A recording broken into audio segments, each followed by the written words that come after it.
Tuesday, May 14, 1963, 7 warships and an American aircraft carrier, with 2,500 Marines on board, were in Haitian waters.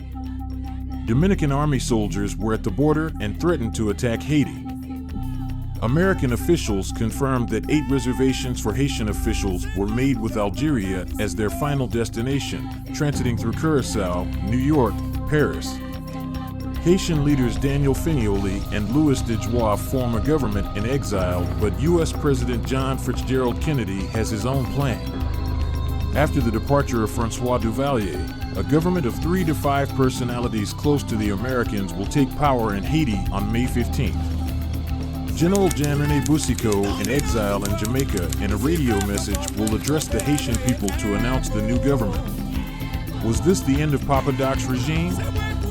Had Kennedy finally got the better of Duvalier, who had no place in his vision of Latin America? We will have more details on these events in this new episode on the history of Haiti.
Francois Duvalier was born on April 14, 1907, in Port-au-Prince. He was the son of Duval Duvalier, a justice of the peace, and his wife, Elisha Abraham, a bakery worker. His parents were part of Haiti's black middle class. The United States occupation of Haiti, starting in 1915, was marked by racism and violence. This will deeply influence the young Duvalier and his future political views. He argued against the mulatto elite's control of the country's politics and economy. He endorsed Pan-African ideologies and became involved in the Negritude, the Blackism movement initiated by Haitian author Jan Price Mars, and then co-launched the journal Les Griots in 1938. Duvalier excelled in his studies. He completed a degree in medicine from the University of Haiti in 1934 and then completed his studies at the University of Michigan's Graduate School of Public Health, benefiting from a scholarship designed to educate Caribbean black physicians to care for African American soldiers during the Second World War. Duvalier specialized in tropical medicine and public health, focusing on the control of contagious diseases such as typhus, yaws, and malaria. He was traveling through Haiti to take care of the poor peasants who affectionately called him Papa Doc. On December 27, 1939, he married Simone Ovid, and the couple had 4 children: Marie Denise, Nicole, Simone, and Jean-Claude. Duvalier also became involved in politics. He worked closely with President Dumercé Estimé, a fellow Noiriste, and served as Minister of Health and Labor under his administration. However, in 1950, after Estimé was overthrown in a coup orchestrated by Paul Magloire, Duvalier went into hiding. In 1956, Duvalier reemerged and announced his candidacy for president. His campaign focused on black nationalism, and he promised to bring an end to the dominance of the mulatto elite personified by his main opponent Louis Dejoie. He attracted a broad coalition of supporters, including the urban poor, rural peasants, and members of the black middle class. The elections were scheduled for September 22, 1957, and Duvalier was already predicting his victory. 22 was his lucky number. On election day, there were suspicions that the army was monitoring the election in favor of Duvalier. This led to the independent moderate candidate, Clement Jumel, dropping out of the race. Additionally, Daniel Finioli, a former head of state and a popular figure among poor blacks, was deemed ineligible for the election. He was exiled months prior to the election under mysterious circumstances. In the end, Duvalier won the presidential election and his supporters also emerged victorious in the Chamber of Deputies elections. On October 22, 1957, he was sworn in and became the new president of Haiti. Je suis médecin, habitué à parcourir à faire 8 heures de cheval par jour, traversant les plus hautes montagnes du pays pour apporter les soins médicaux aux braves paysans. Et ce sont ces braves paysans qui m'ont tenu bon compte et m'ont élu président de la République. Dr. Francois Duvalier had a good reputation. He was a decent and honest man and seems to be an excellent choice for president of a country that desperately needed good and fair leadership. The U.S. government saw him as a friendly leader. He studied public health in the University of Michigan in 1943 and was active in a United States-sponsored campaign to control the spread of contagious tropical diseases. But the red flags were quick to come. Duvalier was beginning to show his intolerance towards his political adversaries and that he wanted more executive power. Dwight Eisenhower's administration started to weigh the pros and cons of supporting the regime.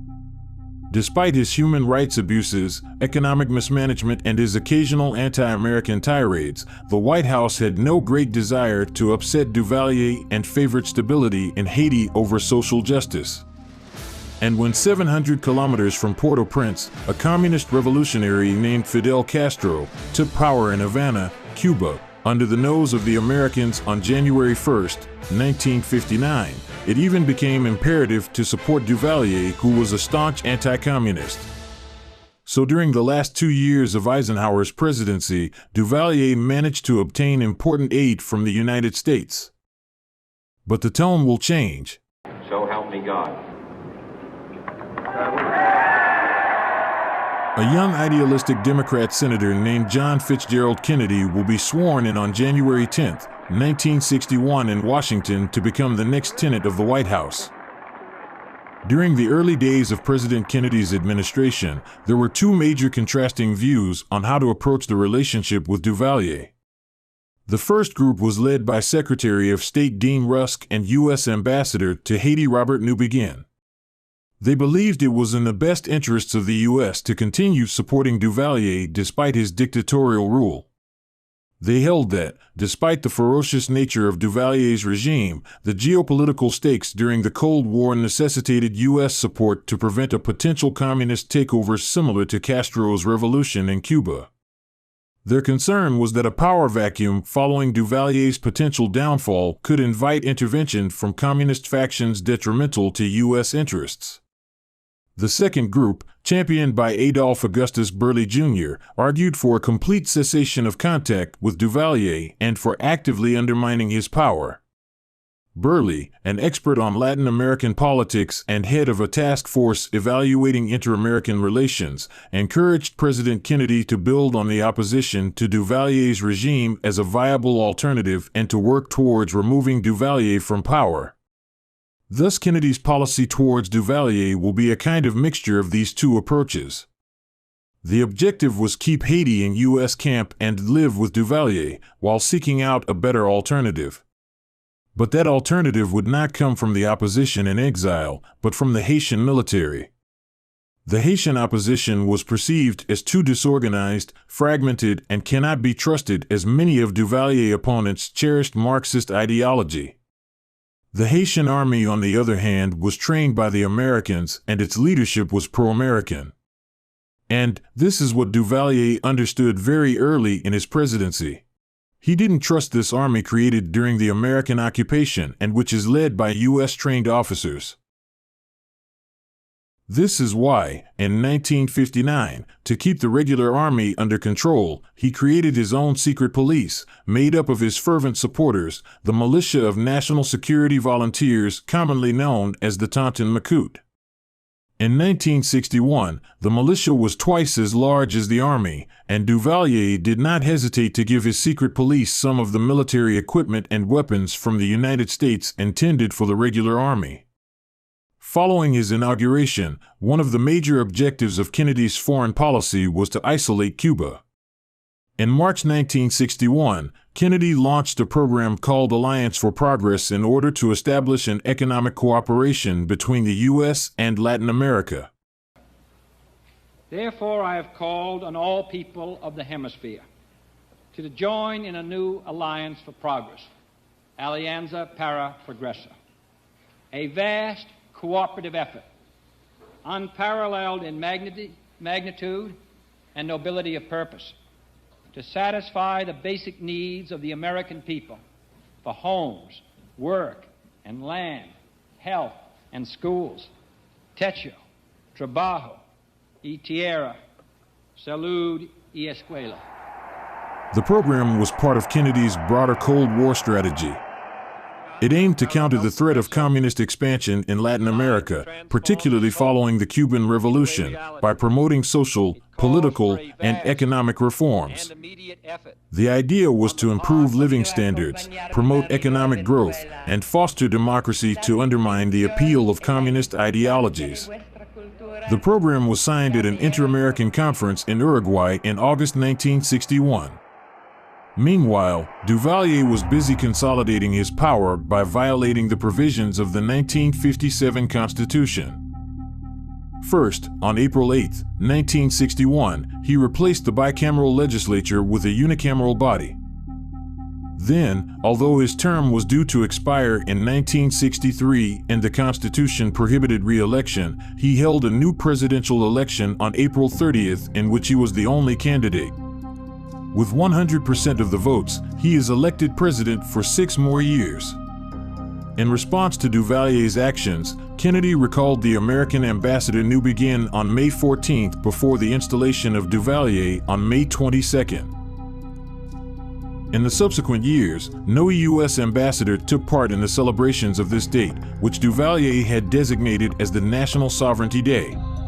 The day after Duvalier's inauguration, Wimberly Coer, the acting assistant secretary for Inter-American Affairs, suggested the U.S. should re-establish working relations with Duvalier and quietly return Ambassador Newbegin to Haiti. Given the recent Bay of Pigs failure in Cuba on April 17th, it was thought best to avoid further Caribbean conflicts. Despite some active communist elements in Haiti, Newbegin reassured the State Department that a communist insurgency was unlikely, but a hard-line anti-Duvalier policy could push Duvalier towards the communists. Newbegin felt maintaining the status quo was best since Duvalier was not harming U.S. interests. Duvalier's actions left the U.S. in a tricky position, since maintaining diplomatic relations implied implicit support. Despite the challenging situation, the State Department returned Newbegin to his post in Port-au-Prince on May 30th, hoping to maintain a cool but correct relationship with Duvalier. Kennedy's approach was to continue to maintain relations with Duvalier, since in reality, he had a legal mandate until May 15, 1963. However, anti-Duvalier sentiments were growing in Washington but did not come with a clear solution to overthrow Papa Doc. The Duvalier problem was complex. First, the Americans did not want to be too hard on him to prevent him from joining the Eastern Camp. Then there was no viable alternative to Duvalier. Finioli and Dejoie, in exile, sympathized too much with communists. Furthermore, removing Duvalier could bring back the instability that reigned in the country before he came to power and worse, bring out individuals hostile to American interests. Faced with this complexity, Kennedy decided to gradually push Duvalier out of office by the end of his first legal term rather than using immediate actions. Until a reasonable alternative was identified, the United States planned to maintain a minimal working relationship with Duvalier. Washington's strategy was to isolate Haiti from the rest of Latin America by cutting off aid and encouraging other Latin American countries to hold Duvalier accountable for human rights abuses within the Organization of American States, OAS. The White House hoped that given sufficient pressure, Duvalier could resign in 1963 at the end of his legal term and allow a democratic election. This new strategy would lead to a considerable reduction in American aid to Haiti from October 1961 while the country's economy was in terrible shape. Haiti also could not benefit from Kennedy's Alliance for Progress program. During this same month of October, Louis Mars, the eldest son of Dr. Jan Price Mars, became the new ambassador of Haiti in Washington. New developments on the international scene would offer Papa Doc new cards to play. In December 1961, the President of Colombia, Alberto Lleras Camargo, an American ally, called for a new meeting of the OAS foreign ministers to address the Cuban matter. A special session of the OAS will be held in Uruguay at Punta del Este on January 22, 1962. At the start of 1962, as the new U.S. Ambassador Raymond Thurston assumed his office in Port-au-Prince, Duvalier initiated the hostilities. On January 2nd, the Ancestry Day, in a fervent speech, Duvalier accused the United States of merely responding to his previous pleas for assistance with nice smiles and promises. He argued that the U.S. overlooked Haiti's problems because of racist, anti-black policies. On n'a jamais aimé la République d'Haïti. Les critiques formulées contre la République d'Haïti remontent au lendemain même de notre indépendance nationale. Pourquoi? Parce que la question doit être considérée et discutée sous l'angle racial. Parce que nous sommes un peuple noir. Nous sommes le premier peuple noir à conquérir notre indépendance nationale, les armes à la main. Il n'y a pas d'exemple dans le monde de ce genre. Nous avons réalisé une épopée unique.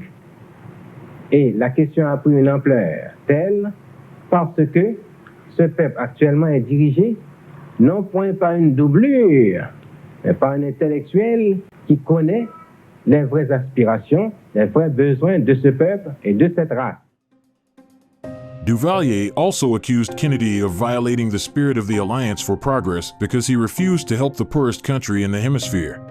Also, he welcomed Polish diplomat Alexander Bekir, discussing potential avenues for Haiti to receive aid from Warsaw Pact countries. The Punta del Este Conference began on January 22, 1962. The Haitian delegation, led by the Minister of Foreign Affairs René Chalmers, also included Ambassador Louis Mars, Hubert Carey, Jules Blanchett, Raymond Moyes, and Louis Elie. Most Central American nations aligned with the U.S.'s stance to enforce harsh sanctions on Cuba. The larger nations like Argentina, Brazil, Chile, and Mexico, however, opposed Cuba's condemnation and exclusion from the OAS. And it was practically certain that Haiti was going to support the United States to sanction Cuba. President Duvalier persecuted actual and suspected communists in Haiti, presenting their arrests and executions as a demonstration of his commitment to the anti-communist cause. He offered U.S. military access to strategic locations in Haiti for a more direct line to Cuba. Castro was not Duvalier's friend. He provided protection and assistance to Duvalier's opponents. But surprise! The first day of the conference, the Haitian delegation abandoned the Group of 13, which was the openly pro-American group that called for the conference, and joined the group of 6 neutral and pro-Cuban countries. On January 27th, René Chalmers reinforced the position of Haiti. In his speech, Chalmers delivered a veritable argument in defense of the Castro regime. As a result, the United States no longer had 13 complementary votes to expel Cuba from the OAS. This will force U.S. Secretary of State Dean Rusk to negotiate with the Haitian delegation. Thurston, the U.S. ambassador in Haiti, will propose to Duvalier an agreement for the realization of major infrastructure projects, including $2.8 million for the construction of a jet airport. On January 29th, President Duvalier holds a meeting with ministers Clovis Desenor, Hervé Boyer, and Adrien Raymond to reach a formal decision. The same day, he sends a telegram to Chalmers in Uruguay saying, "I reiterate to you formal order to vote in favor of the United States." Cuba was expelled from the OAS by a vote of 14-7. In his book entitled Memoirs of a Third World Leader, Duvalier would say about the conference at Punta del Este, a pragmatic view was that the primary role of a nation's foreign policy is to defend its interests above all, its economic interests. The U.S. aid was resumed immediately after the conference. In early April 1962, the Kennedy administration announced that $7.2 million were disbursed for economic and technical aid programs to Haiti. A few weeks later, the Development Loan Fund lent $3.4 million to Haiti for the construction of a highway. Despite all that, the friendly relations between Duvalier and Kennedy quickly faded post the Punta del Este conference as the Kennedy administration began reassessing the Haitian situation from a regional perspective. They concluded that Duvalier's regime, which was once considered an ally against Castro and communism, was now a threat to the democratic vision for Latin America and the Caribbean. The White House feared that Duvalier's dictatorship could trigger an uprising of the masses that could pave the way for a communist revolution in Haiti. After a meeting with Duvalier in June 1962, U.S. Ambassador Thurston concluded that President Duvalier had no intentions of turning the reins of power in Haiti over to anyone else, prompting Kennedy to instigate rather than await Duvalier's downfall. The newly devised U.S. policy aimed to identify and support a viable alternative to Duvalier, with a target date for the completion of this operation set for May 1963, when Duvalier's first elected term of office expired. To achieve this goal, various methods, excluding the deployment of outside forces, were employed. The first course of action involved cutting U.S. economic aid to Haiti due to rampant corruption and misuse of funds by the Duvalier administration. This included taking control over the management of donations and loans, reducing the staff and budget of USAID in Haiti, even suspending aid negotiated at Punta del Este, and blocking disbursements of loans from international agencies, effectively freezing U.S. economic support to Duvalier. Another element of the new American policy to weaken Duvalier was to get rid of the Tonton Macoutes.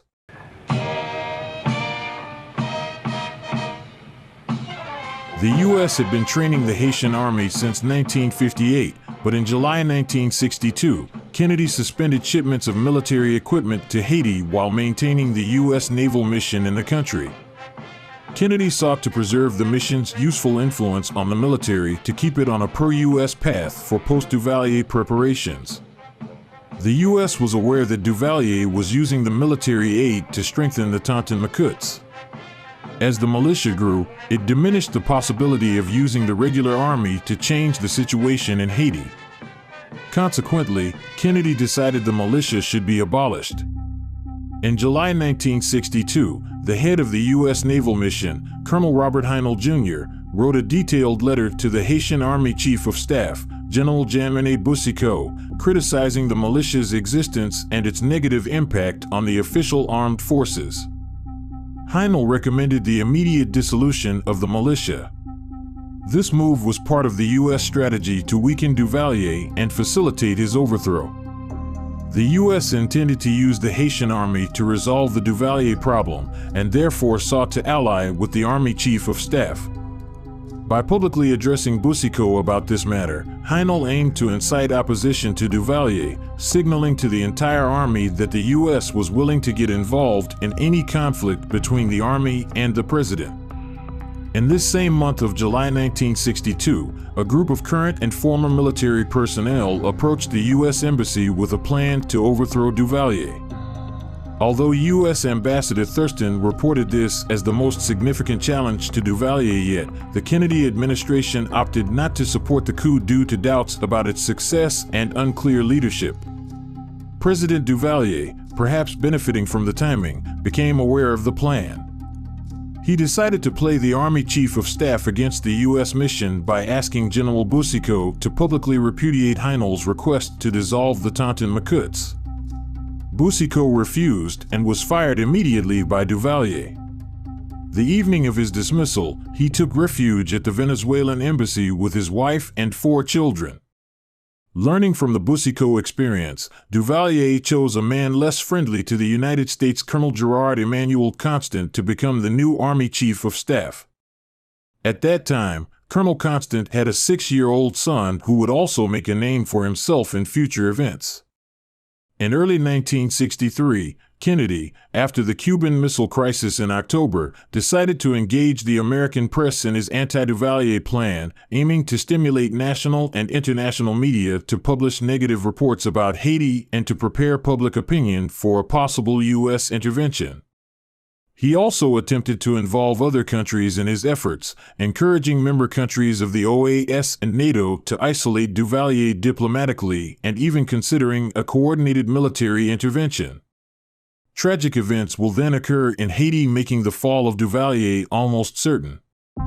The preamble was a deterioration of the relationship between Haiti and the United States. On February 4, 1963, Haitian ambassador in Washington, Louis Mars, sent to U.S. government the formal request to recall Colonel Robert Heinel. From April 10 to 14, several high-ranking military officials led by Colonel Lionel Honora, friendly to the U.S., planned to remove Duvalier from power during his birthday celebrations in April. Despite their requests for weapons and ammunition, the U.S. denied assistance. Duvalier discovered the plot as the conspirators attempted to access weapons from the Haitian arsenal located in the National Palace basement. He dismissed 70 senior Army officers, many of whom had connections with the U.S. naval mission or were trained by the Marines. Moreover, the government indirectly accused the U.S. personnel in Haiti of having inspired the coup attempt. The Minister of Defense Luc Francois issued a communiqué stating that the military plot was attempted with complicity of certain foreigners resident on the national territory. The situation severely hampered the ability of U.S.-friendly military personnel to coordinate an effort to overthrow Duvalier. Subsequently, Duvalier asked for the immediate departure of U.S. naval mission in Haiti and will declare the American ambassador persona non grata. On the morning of April 26, 1963, gunmen fired on the car carrying Duvalier's children, Simone and Jean-Claude, while they were going to school at College Bird. 2 bodyguards and the driver were killed. The children were not harmed, but the father was furious. The attack was orchestrated by Clement Barbeau. 3 years prior, Clement Barbeau, a former leader of the Tontons Macoutes and a Duvalier supporter, was arrested and imprisoned in Fort Dimanche. He was suspected of trying to consolidate his personal power while serving as interim president for Duvalier, who was recovering from a heart attack. Duvalier released Barbeau after 18 months in jail. However, Barbeau emerged from incarceration with a desire for revenge. This day of April 26th was a day where the terror of the Duvalier regime reached a degree never seen before. Officers who were dismissed during the failed coup and their families were hunted down and in some cases massacred. Young children were not spared.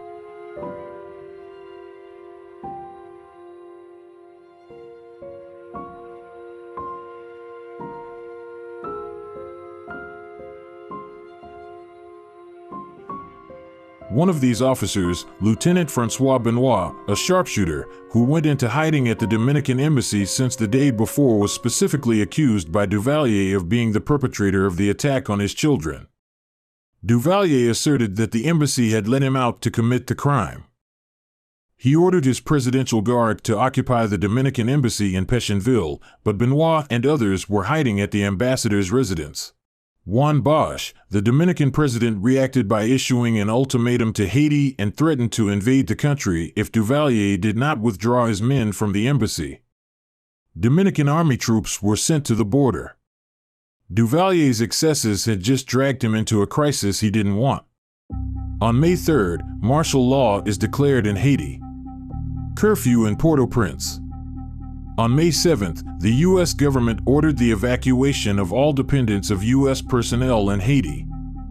On May 13th, the Haitian military informed President Duvalier that 7 U.S. warships and an aircraft carrier entered Haitian territorial waters. Rumors begin to circulate in Washington and Latin America that Duvalier will leave the country. Louis de Joix and Daniel Finioli formed a government in exile in Puerto Rico. The U.S. officials confirms that 8 anonymous reservations have been made for May 15th on a Haitian airline morning flight to Curaçao.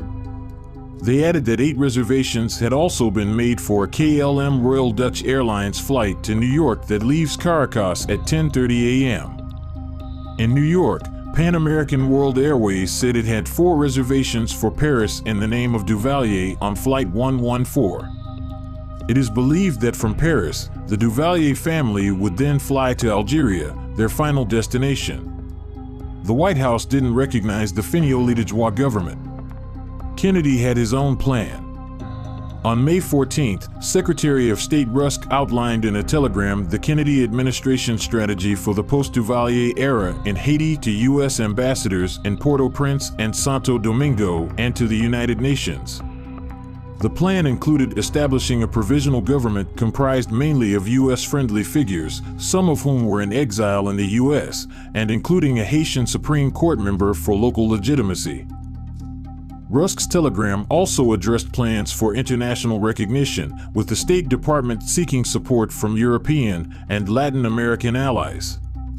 General Boucicaut, in Kingston at the time, would announce the new government to the Haitian public.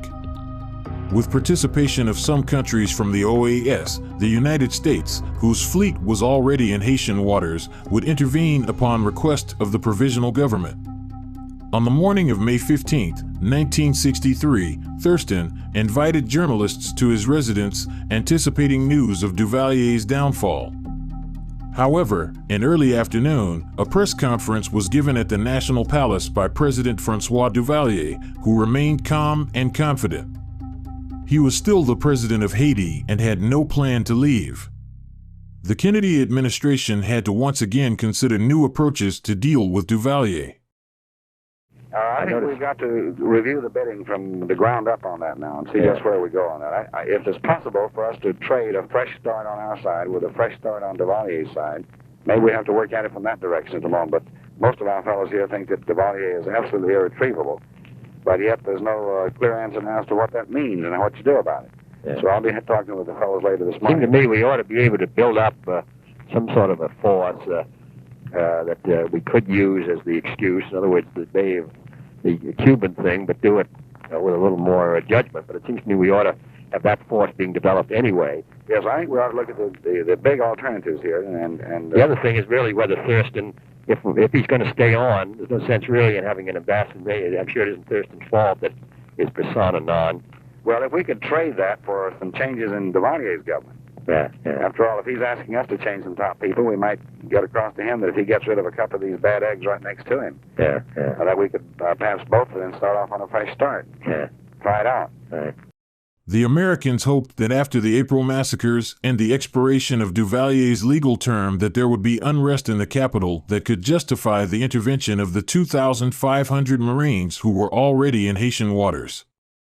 But Port-au-Prince remained calm. And on the contrary, thousands of supporters of Duvalier, most of them peasants transported from their villages, came to cheer him on for his celebration of May 22nd.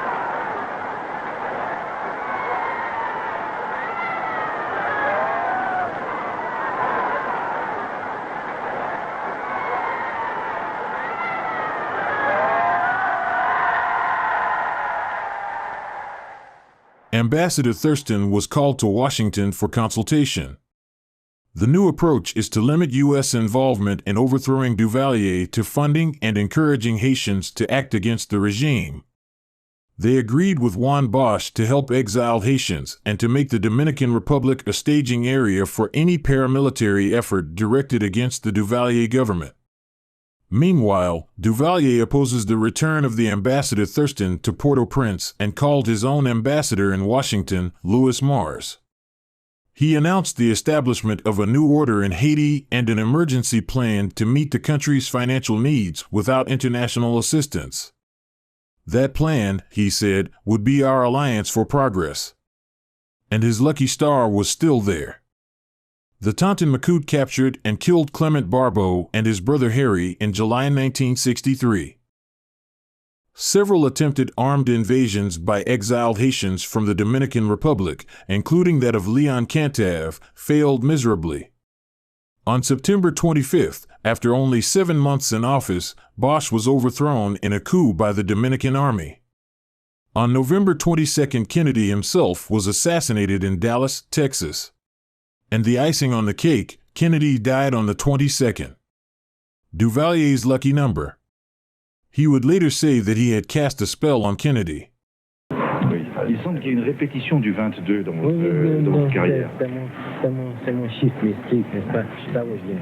Même pendant ma vie révolutionnaire, chaque fois qu'il y a une chose, c'est toujours un 22. Un 22, c'est exact. Est-ce qu'il y a cependant des exceptions? Hein? Excellence. Est-ce qu'il y a des exceptions? Est-ce qu'il y a des fois que ce n'est pas un 22? Non, c'est toujours un 22.